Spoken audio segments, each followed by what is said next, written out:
esta semana discutindo sobre a cibercultura e aqui ao meu lado está o Breno Reis, publicitário, e a Sandra Henriques, jornalista.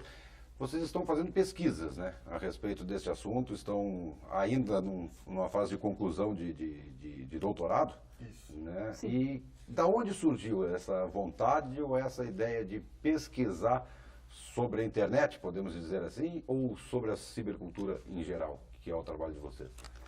É mais ou menos o que o Breno comentou no outro bloco, dessa necessidade que a gente enxerga de estudar esses processos, né? A gente vive eles, mas a gente precisa estudar eles e entender como é que funciona isso, né, no cotidiano das pessoas e como isso afeta, né, como é que isso vai afetar futuramente e como isso já vem afetando, né, ao longo dos anos, esse processo de um novo desenvolvimento de uma nova cultura, né, que a gente pode falar dessa forma, da cultura da mobilidade. Então, nós pesquisamos, né, as características dos fenômenos móveis, né, e o nosso ponto principal é esse, é entender como é que é esse processo, deixar um legado científico, né, de uma contribuição de compreensão desses processos cotidianos, né, de mobilidade. Certo. Vocês passaram algumas perguntas, né, que vocês gostariam de abordar neste assunto aqui, que seria a colaboração e participação como características primordiais da Web 2.0. Primeiro, deixa eu entender, que eu costumo falar que o jornalista é a única profissão do mundo que você é pago para explicar o que não sabe. Eu vou falar assim, o que seria essa Web 2.0? Tá, tu quer? Pode ir. Tá, a gente pensa, existe meio que uma classificação, principalmente com o surgimento da web, né, que é diferente de internet. A internet é a rede, né, a internet é a rede, é a infraestrutura. A web é um protocolo, né, de interconexão entre computadores e de visualização de determinados conteúdos na internet. Então, existe internet que não é web, né, isso é importante lembrar. Mas a Web 1.0, principalmente quando surgiu ali, né, se popularizou bastante nos anos 80, 90 aqui no Brasil, eram aqueles grandes portais de notícia, por exemplo, eram aqueles sites estáticos em que a pessoa ia lá, lia aquilo e daí navegava através de hiperlink, clicava em um hiperlink daquele site, ia para outro. Não tinha muita possibilidade era mais um consumo de informação nessa Web 1.0.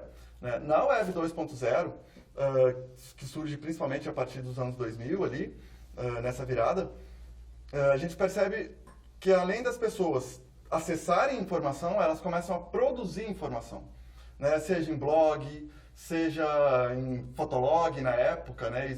Foi uma onda aí do fotolog lá na primeira metade dos anos 2000. Então, blog, as pessoas puderam principalmente se conectar umas com as outras, né? E trocar informações e produzir conteúdo. Né? Eu acho que a grande diferença é principalmente essa, né? Entre acesso de conteúdo na Web 1.0 e produção e compartilhamento de conteúdo, além do acesso, obviamente, mas principalmente produção e compartilhamento de conteúdo em rede. E a interatividade, né? Ela está dentro dessa Web 2.0 também? Ela é intrínseca à Web 2.0 porque a Web 2.0 pressupõe principalmente trocas sociais, né, nessas redes. Então, a gente não pode pensar só a internet como um vetor de consumo. Né? Se a gente pensa, por exemplo, diversos fenômenos contemporâneos que a gente tem, né, que inclusive a gente estuda também sobre isso, que é o papel, por exemplo, das tecnologias móveis e das redes sociais da internet para mobilização, inclusive política. Né? A gente vê diversos fenômenos que aconteceram no mundo inteiro, né, meio que simultaneamente ou com um espaço de tempo muito pequeno em relação à outra Primavera Árabe, as manifestações do Occupy, e aqui no Brasil, né, o junho de 2013, que foi articulado, né, principalmente através de tecnologias móveis e do uso dessas redes para disseminar informação, organizar, né, para que as pessoas se organizassem, né, então ela é participativa, né? A Web 2.0 ela é essencialmente participativa. Nós não teríamos condições de ter manifestações como aconteceram aqui no Brasil e no mundo se não tivesse essa colaboração via, né, Web 2.0, via internet. Nós não teríamos condições de ter, não teria essa amplitude, né? Porque as pessoas começaram a ver que em outros lugares do mundo, aqui no Brasil principalmente, começaram a se mobilizar, né, por questões políticas, questões governamentais, e as pessoas começaram a entender que elas podiam fazer isso aqui também, que isso aqui seria possível no Brasil, né? Então, facilita essas mobilizações, claro que facilita. Mas aí nesse ponto eu vou discordar um pouco de ti, porque nós tivemos também grandes manifestações na época da ditadura militar, ou até a mais recente, o Fora Collor, e nós não tínhamos esse acesso também à internet. A televisão fazia o papel da internet, Sim. noticiando, então tem que ter um veículo para fazer com que essa mobilização possa ocorrer? Sim, tem que ter um intermediário, mas a amplitude que teve em vários lugares, em vários locais, não teria como acontecer. Se não tivesse essa conexão entre as pessoas mais rápida, mais fluida. Hoje você consegue ter uma manifestação, Uma manifestação mundial. mundial. Tu pode, por exemplo, as pessoas que estavam aqui no Brasil se manifestando, tinha brasileiros em Nova York, em Roma, em Paris, que estavam fazendo no mesmo dia a mesma manifestação. Então, assim, a TV passaria depois aquilo. Ou também poderia dizer, amanhã terá manifestação contra, né, como aconteceu, a favor do impeachment, enfim. Mas não seria desta forma, porque seria uma organização da mídia. A mídia organizaria esse processo. O processo. Agora não, quem organiza esse processo são as pessoas. As pessoas é que organizam essas manifestações. As pessoas é que se auto-organizam, né? E a possibilidade também de, durante as manifestações, os movimentos, as pessoas avisarem umas às outras, olha, não vão para aquele caminho lá que está tendo baderna, que está tendo, né, algum problema com a polícia, enfim. As pessoas conseguiam ter essa comunicação, né? Elas usaram a internet, a questão das tecnologias móveis, como ferramenta de protesto, né? Ela foi utilizada como isso, ela é um grande marco, hoje, né? O que a gente escreveu sobre isso, e a ideia que a gente estava tendo é de o uso da internet móvel e o uso dos dispositivos foi meio que uma tática de guerrilha, né? Porque as manifestações, elas saíam de um determinado lugar, mas elas não tinham exatamente o ponto onde elas iriam chegar. Elas iriam se desviando e as pessoas em casa, né, usando hashtag, tweetando sobre as manifestações, liberando o sinal Wi-Fi para as pessoas se conectarem. As pessoas que estavam nas manifestações fazendo registros dessa manifestação, inclusive... Nós tivemos transmissões ao vivo. Transmissões ao vivo, né? E se a gente pensar, por exemplo, que no início dessas manifestações, a grande mídia tinha... Enfim, as mídias de massa, elas tinham um posicionamento bem diferente de como o negócio terminou, né? Porque, principalmente por causa da produção de conteúdo, registro tanto por foto, tanto por vídeo, né? A gente pode ver que muitos vídeos que, inclusive, passaram em grandes jornais, eles foram feitos por pessoas que estavam nas manifestações naqueles momentos, né?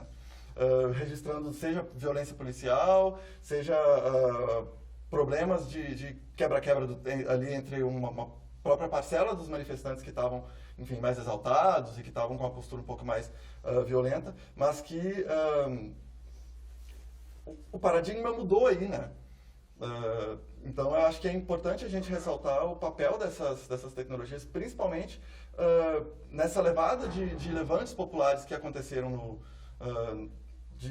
principalmente de 2009, 2010 até recentemente, né, que na Primavera Árabe, como eu disse, né, essas ocupações do espaço público, isso é muito importante, né? Você falou de foto, falou de vídeo, eu queria entrar num assunto também que é a questão da privacidade, né? Se perdeu totalmente a privacidade com essa interatividade total que temos hoje, com essa conectividade, se perde um pouco da privacidade na avaliação de vocês? Olha, quem está na rede está exposto. Esqueça a privacidade. Está exposto, seus dados são expostos, mas na verdade as pessoas gostam dessa visibilidade. A maioria das pessoas, né, procuram fazer isso. A gente pode ver, por exemplo, no Instagram e no Facebook, as pessoas colocando fotos daquilo que elas comeram, dos exercícios que elas fizeram, das festas. Enfim, é uma forma de registrar o seu cotidiano e de mostrar para os outros aquilo que elas acham que é, enfim, que é importante na vida delas. Que é importante, ou que vai gerar capital social entre os grupos, né, entre outras pessoas. Se quiser privacidade, não se cadastre em rede social. A privacidade é bem complicada, assim, de tratar quando a gente está em rede, né? Sim. O que eu penso é que, assim, a maioria das pessoas por exemplo, eu acho que quando tu tem Facebook, Sim. quando tu fez o teu Facebook, tu Tem leu todos, né? Tu leu Não, a gente não lê. As guidelines lá, os contratos? Não, Não. eu também não li. Em qualquer rede, rede social, na internet que tu vai, existe uma série de coisinhas ali que se tu vai ler mesmo, tu não participa, né? Tu já não faz nem o cadastro. O que acontece é que, assim, a gente tem uma ideia de que aquilo que a gente posta na internet, primeiro, é nosso, né? E não é, né? O Facebook, por exemplo, que tu posta lá não é teu. Né? O Facebook Sim. guarda os teus dados. Pode utilizar aquelas fotos que tu divulga. Depois. Então, a gente tem uma ideia de que, não, só os meus amigos estão vendo, ou só as pessoas da minha lista de contatos estão vendo. Tá, pode até ser que sim, né? Que naquele momento ali sejam aquelas pessoas, mas isso está armazenado em outros lugares, tá armazenado, não está no teu computador, é aquilo que a gente estava falando no talvez intervalo. a prova disso é que se você vai, por exemplo, no Google para fazer uma pesquisa sobre passagens aéreas, você abre o seu Facebook 2 minutos depois e tem um calhamaço de propaganda sobre passagens aéreas, e aí entram todos esses sites de vendas de passagens, sites das companhias. Ou seja, então, o que se faz aqui chega lá. Né? É o fenômeno da Big Data, né? Tem um livro recente do Julian Assange, que foi aquele cara da NSA, né, que fez as denúncias de como o governo norte-americano ele espiona, né, declaradamente, assim, os dados de todas as pessoas do mundo, assim, basicamente, não são só dos americanos, e que as pessoas ficaram chocadíssimas quando ficaram sabendo disso. Assim, por favor, né, tu usa o Facebook de graça, tu usa o Google de graça, tu usa tudo enquanto é serviço na internet. Quando tu não paga para usar alguma coisa, alguém está levando. Pois é. Há um interesse por trás disso. Não paga pelo produto, o Tu produto não paga é você, pelo produto, né? o produto é você, né? É a questão do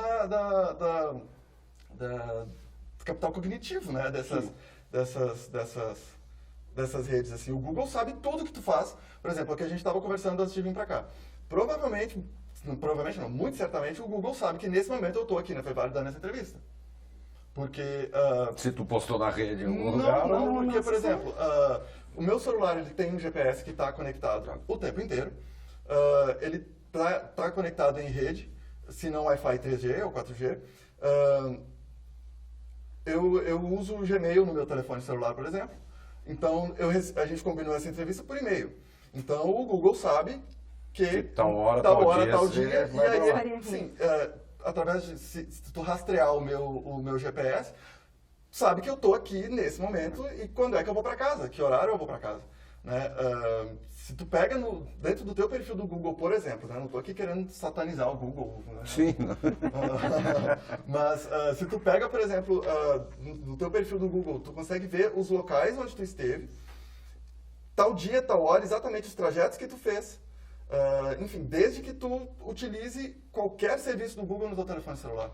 Que é uma coisa também que a gente não costuma ler, né, quando a gente instala um aplicativo. As permissões, por exemplo, que esse aplicativo necessita ter para que ele funcione. O Facebook, por exemplo, o aplicativo do Facebook, precisa ver praticamente tudo que existe dentro do seu telefone. Mesmo que tu não vá utilizar aquelas coisas no aplicativo. Né? Então, é uma faca meio de dois gumes aí, né? Ao mesmo tempo em que tu tem uma certa liberdade de se expressar, por outro lado, tu tem um controle muito forte dessas organizações que realmente armazenam os teus dados ali e vai saber para quem que eles vendem, né? Sim. O que tu falou aí de anúncio, né? Às vezes, se tu compra alguma coisa, uma TV na internet, tu fica o resto do ano recebendo tudo até site que tu entra, aparece um anúncio de TV. Tu já comprou há 30 anos a televisão, continua aparecendo. Hoje já oferece o Blu-ray depois. Pois é. É uma questão da mistura do público e do privado, né? Certo. Nada mais é privado. Quando tu faz todos esses processos, te conecta, então tudo se torna público. Todas as tuas atitudes ali que tu registra, que estão registradas, mesmo que tu não queira, se tornam públicas. né? Então, essa dicotomia entre público e privado é uma coisa Não que hoje em dia existe não mais. existe mais. O privado existe em Quer outros ser momentos, privado, mas vai morar no Alasca, lá dentro tem da outras comunidade esferas, de né? esquimó, né? é um pouco complicado, né? Sandra, Breno, eu vou pedir, agradecer vocês. Infelizmente, nosso tempo aqui chegou ao fim. Eu acho que a gente teria vários programas para ficar discutindo isso. Esse assunto não se acaba com certeza, mas queria agradecer a participação de vocês aqui com a gente, por poder explicar um pouco mais sobre essas questões todas que envolvem aí a internet e a web. Agora já aprendi que são coisas distintas também. Tá? Então, obrigado pela participação Obrigada. de vocês aí. Eu Sucesso agradeço. com essa pesquisa toda que vocês fizeram. Obrigada. Obrigado. O programa em pauta desta semana fica por aqui. A você que nos acompanhou, muito obrigado pela sua audiência. Nós voltamos na próxima semana. Até lá.